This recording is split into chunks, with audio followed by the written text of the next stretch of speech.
All right, good afternoon, everybody. Thank you for being here, coming off of our bye week, very productive week for us. Obviously, we had an opportunity to assess and self-scout ourselves and get a good feel for what we are, what we put on tape for the first 4 weeks, and at the same time make adjustments to what we're doing, complement the things we're doing, add to the things that we feel we can do better, and take out the things we're not doing so well. Also developing depth. Certainly a lot of the guys that are playing support roles or secondary and third team roles, those guys got a chance to play a lot more in our systems, to play live, almost live football. We went though, we didn't go to the ground, but certainly a great chance for those guys to get better and feel we found ourselves 6 to 8 more players that can help us. And then some time to rest up as well and get healthy. So all in all, very productive week and on the road recruiting as well. And we did a lot of work on Georgia Tech as well. A team that we have a ton of respect for that has played some really good football. I know they had a tough game this past weekend, but it's not a reflection of what they are as a team and how we feel about them. Certainly a team that deserves a respect because of the teams that they have beaten head to head. Last year they had beat Duke and North Carolina and Pittsburgh, and this year against an excellent Wake Forest team, they did a great job against them. So looking forward to opening up conference play Saturday at Hard Rock. And questions, please. Mario, with Georgia Tech making a change in defensive coordinator coming into the week, how does that change, or does it change how you prepare for that at all? It just leaves an unknown factor that you got to dig deep into that person's history, what they've done, where they've been, how they may tweak or add to the system, even though it's 5, 6, 7 days. There's still plenty of time where they can change things. And at the same time, they've had a lot of success in their current system. So I'm sure it'll be a blend of some sort. But that being said, we're systematic on offense, meaning that, we like certain things against certain things, but should we be in a situation where we do get some type of surprise look schematically, that rules take over. We're built on rules, so that if something shows up that's something we haven't seen, trust your rules and go execute. So the uncertainty is something that you just have to deal with and go play your best football. Mario, you've spoken about getting better at complementary football. Can you explain that a little bit, and why is it so important? In what ways have the Hurricanes shown that? Well, I think we've been able to control the ball and at the same time put our defense in pretty good situations. And I think the defense has done a great job getting stops when they were in tough situations, giving the offense an opportunity to take control of a game. With our special teams issues that we had in week 2, we've addressed and gotten better. We're not entirely where we want to be, but we seem to flip the field pretty consistently. And that's hard to do. And that hidden yardage does end up being, a difference as it relates to each half. And we think in the vicinity of 6, 10 points. So that being said, we think that the physicality that we practice with on each side of the ball has paid off. Bless you. That just all in all, our practice and preparation is more and more becoming our game reality. And we know that for us to be really good on Saturday, we have to be really good on Monday through Friday, but particularly on Tuesday and Wednesday when we're really going, a lot of good on good work, a lot of speed on speed. To follow the same concept, is it also different aspects of one side of the ball that when you talk complementary, like receivers versus running game and stuff like that? Well, we've done a pretty good job of running the football. We've gotten better at that. We've gotten better at stopping the run. So,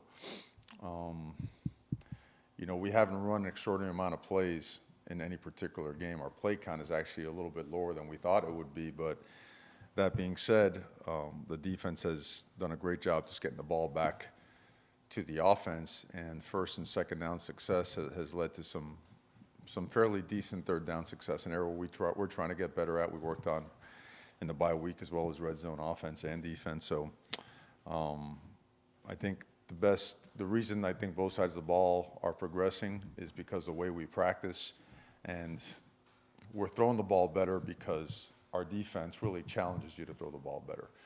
Not only from a coverage standpoint, but from just a front, from a disguise coverage. You've got to get the ball out quickly. You've got to be decisive. You've got to be accurate. You've got to find, you got to beat man coverage and you got to find soft spots. And when you work against each other like that, it typically results in, some betterment as it relates to opponent play. What have you seen from Georgia Tech's offense and their personnel on that side of the ball? Because it seems like a totally different group than last year. Did a great job in the portal. They certainly they have upped their level of talent, so they're explosive and they throw the ball as good as anybody, and they're very accurate in what and how they throw it, when they throw it, who they throw it to. They stretch the field vertically and horizontally.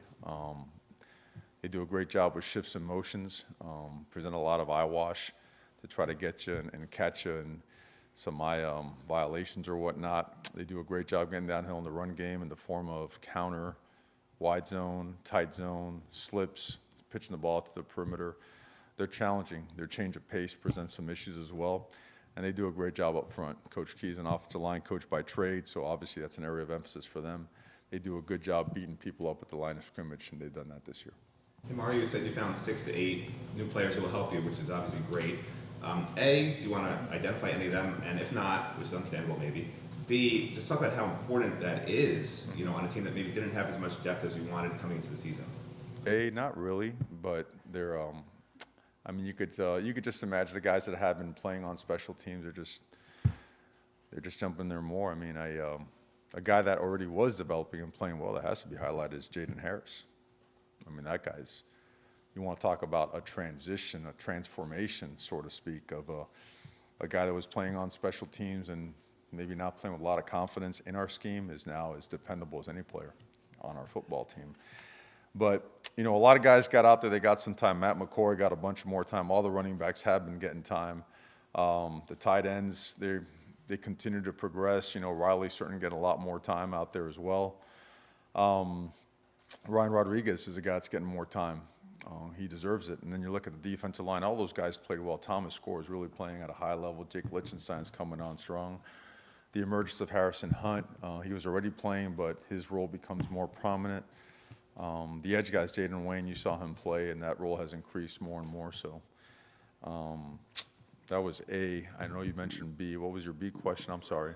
B with A, because obviously you have a lot more depth, but how important that is, just having all these guys now who can plug and play, who can give the sort of Well, we're not at the depth where we need to be. We're not. We have certain areas where the level of competition is better, and it helps that position get better, but we're not at that level of depth where the program should be.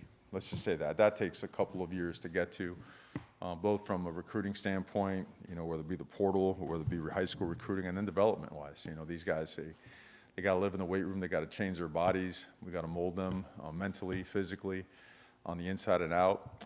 But that's happening. And I think the best part about it is that the players are doing it themselves. Like the leadership council continues to grow and get better and stronger and much more proactive. That's a strong sign for us. So I think if you ask our players, they're all going to say the same thing. All we're focused on is getting better. We have an unbelievably the most important game of the year coming up on Saturday against an excellent opponent that we have a ton of respect for, and we need to go play our best football. So every ounce of focus for us is on getting better. You said on the radio this morning that Cam is full go, ready for this week. How much of a boost is it to have him back in practice and back on the field? Well, he's a game changer in a lot of different ways. And not only as a football player, as a teammate, right, encouraging others, helping others get better, build confidence in them. In the community, you see him, he's always doing something for the city, born and raised in, grew up in, loves, he's, becoming one of those guys that's just super impactful, difference maker, in every sense of the word. So it's awesome having him around out there. It's tougher for the offense because he makes plays when good go on good. So, but it is, I know he was chomping, at the bit to get out there, and glad to see him out there healthy. Mario, can you go back to when you were self-scouting, just that process? Were there things that stood out to you as you kind of went through that? Well, you want me to hand over a game plan, brother? You know what I mean? Yeah, I can't do that. So lots of things that we always look at, whether we have tendencies in one thing or another, whether we feel that we are leaning too much this way as opposed to that way, right to left, pass to run, everything relating to our front stunts, pressures, all that stuff. So, and I think everybody, that's playing good football right now is doing a good job in self-scout, making sure that each week they make adjustments and compliments so that people can zero in on what they do. Can you explain the process, maybe of the coaches, just how this whole thing gets? Yeah. Well, that computer, when was it? 25 years ago, when Exos, that system came into be, the computer data, the input is just much more. I mean, back when I started as a GA, you had to write things down, and then you had to like tape things on the wall, and almost like that movie, A Beautiful Mind. You got all kinds of scribble, scrabble. You got to just dissect it and make some type of sense of it. And now, systematically across the entire country, football's come such a long way. You could run any kind of report as it relates to anything, field position, down and distance, field zones, personnel groupings, right? And all that stuff. So just like any team, nothing earth-shattering. You take a deep dive during the bye week as to what you look like to others on film, because this is our first sample size, right? The first 4 games with 2 new coordinators. So it's important to take that snapshot because people will attack us a certain way going into the next 8 games or so. So that's what goes into that. And then, once the data is, we run the numbers, we run the different reports, you also watch the film as it relates to it. Where are you strong? Where are your deficiencies? It's not always what it seems like, during the course of the season. So you get to analyze personnel and where you can enhance things, whether it be from a speed standpoint, a power standpoint, a football IQ standpoint. So once you put all those things together, develop a plan, work on a couple different tweaks and things, and move forward. All right, do you expect Keem Mesidor, Branson Dean back this Saturday? We'll see, hopefully. And then the other thing is the student athlete standouts. You guys tweeted out today. Jonathan Dennis, Ray Joseph, Ryan Rodriguez, and Emery Williams. What are they doing right? How are they setting examples? Doing really well academically.